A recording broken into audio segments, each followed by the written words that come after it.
Bab 787. Aku benar-benar sangat kecewa denganmu, sungguh. Golden Ye mengangkat tatapannya, kemudian dengan tatapan datar melirik wajah George Kiao, kemudian dengan sedikit kesal berkata, apakah ada hubungannya denganku?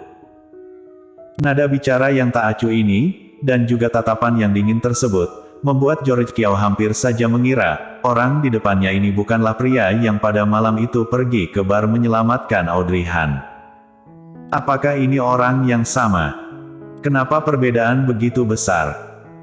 George Kiao menyipitkan matanya lalu mendekatinya, melirik ke kiri, lalu melirik ke kanan, kemudian bertanya, apakah kamu Goldie Yuchi? Apakah kamu dihipnotis oleh orang? Muncul cahaya mengerikan dari mata Golden Ye yang panjang. Selanjutnya George Kiao kembali berkata, jika tidak dihipnotis, kenapa perubahannya begitu besar? Jika sudah tidak ada apa-apa, kamu sudah boleh pergi. Golden Ye sekali lagi mengusirnya, kemudian berjalan ke lantai bawah. George Kiao segera mengikutinya, lalu berkata di belakangnya, dengarkan aku Goldie, kamu katakan yang jelas padaku, sebenarnya apa perasaanmu pada wanita itu? Sebelumnya bukankah kamu pergi ke bar menyelamatkannya? Tetapi kenapa hari ini setelah aku mengirimkan fotonya padamu, kamu tidak merespon? Orang di depannya menghentikan langkah kaki, George Kiao juga berhenti, cepat katakan. Golden Ye menoleh menatapnya, tatapannya terlihat dingin, kamu ini benar-benar sangat suka bergosip. Hehe, seorang wanita yang dapat membuat teman baikku menjadi tidak biasa, bagaimana mungkin tidak membuatku jadi ingin bergosip? Apakah kamu tahu? Hair ini dia sepertinya tidak sehat. Wajah kecilnya itu terlihat pucat, aku saja merasa khawatir padanya. George Kiao teringat kembali setelah Audrey Han kembali dari toilet, wajahnya sangat pucat, bibirnya sama sekali tidak terdapat warna darah. Hingga setelah selesai makan, kondisinya baru kembali menjadi baik. George Kiao tidak berani menundanya lagi, dan segera membiarkan dia pulang, lalu segera datang mencari Golden Ye. Mendengar dia tidak sehat, muncul kilauan dari tatapan Golden Ye yang gelap, namun tidak menunggu dia mengatakan sesuatu, dari lantai bawah sudah muncul suara wanita.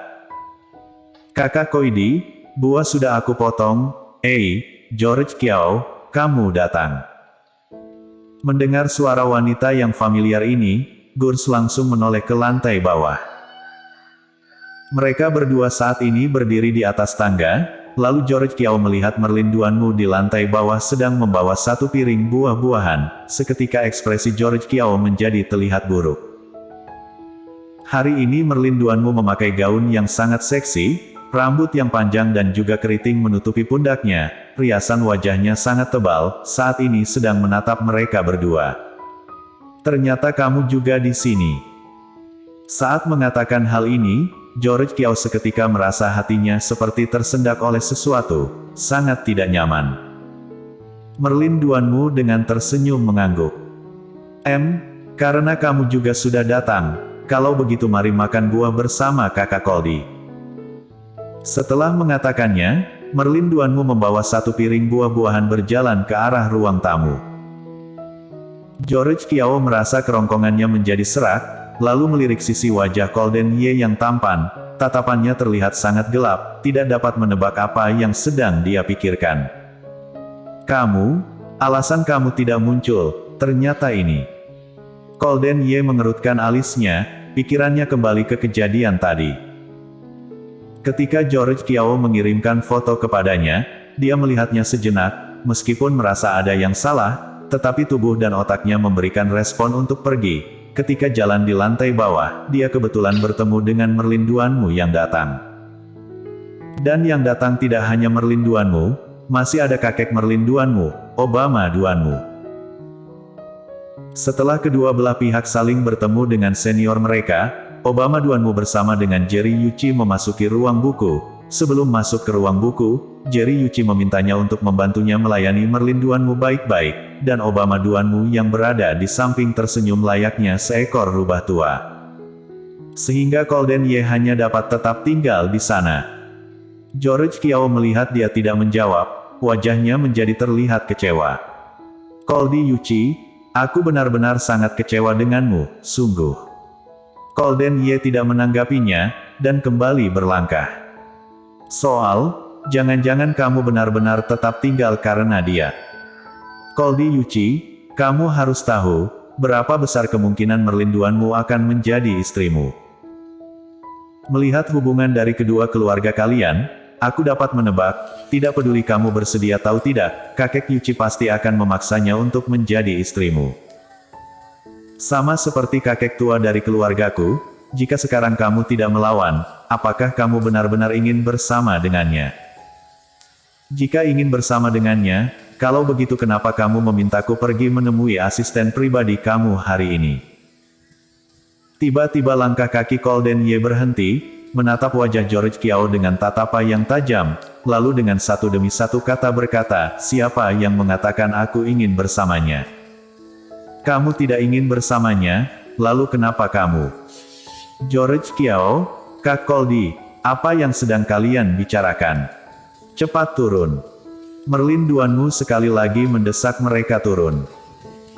Tidak berdaya, di depan merlinduanmu, George Kiao tentu saja tidak berani sembarangan bicara, dan hanya dapat menutup mulutnya, lalu turun ke bawah bersama Golden Ye. Setelah di lantai bawah, merlinduanmu dengan penasaran menatapnya. George Kiao, tadi kalian sedang membicarakan apa? Aku terlihat kamu sangat tegang, apakah muncul masalah pada pekerjaanmu? Merlinduanmu dengan perhatian, dan patuh bertanya padanya.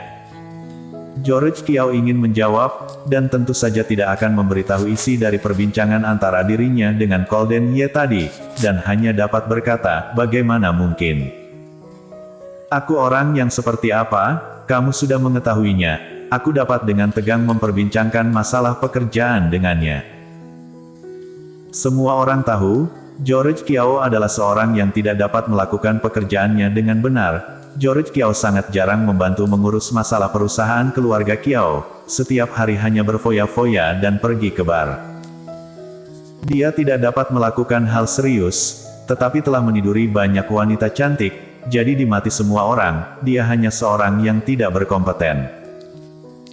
George Kiao tentu saja juga tahu, merlinduanmu juga menganggap dirinya seperti ini, bahkan sangat meremehkan dirinya, dan mengatakan dirinya sampah di belakangnya. Hehe, tetapi sekarang di depan Goldi Yuchi, dia dapat berpura-pura terlihat perhatian padanya. Benar-benar wanita munafik. Jika membandingkannya, dia masih lebih suka sifat dari kakak ipar, karena jika kakak ipar tidak munafik, sudah jelas dia tidak memiliki posisi yang tinggi tetapi berani marah padanya, sama sekali tidak bersikap baik kepadanya, karena dia adalah teman baik Goldi Yuchi. Benar juga. Merlinduanmu tersenyum, kemudian tatapannya saat menatap George Kiao terlihat merasa jijik, lalu saat melihat ke arah Goldi Yuchi, ekspresi matanya berubah dengan cepat, tatapannya saat menatap Goldi Yuchi dipenuhi oleh kasih sayang. Kakak Goldi, aku telah mengupas satu piring buah untukmu, sangat bergizi, kamu makanlah yang banyak. Dia dengan anggun meletakkan potongan-potongan buah khusus di depannya. George Kiao duduk di samping, kemudian dengan masam berkata, Nona Duanmu, bukankah kamu ini terlalu pilih kasih? Kenapa aku tidak memiliki buah-buahan khusus? Mendengar ucapannya, merlinduanmu tersenyum menatapnya, lalu dengan suara yang lembut berkata, George Kiao berbeda, kakak Goldi sedang dalam masa penyembuhan, tubuhnya membutuhkan banyak gizi. Tes. George Kiao menggelengkan kepalanya, dia sudah sakit dalam waktu lama, dan tidak pernah melihat dia kenapa-kenapa, bukankah kamu ini terlalu perhatian dengannya? Bersambung.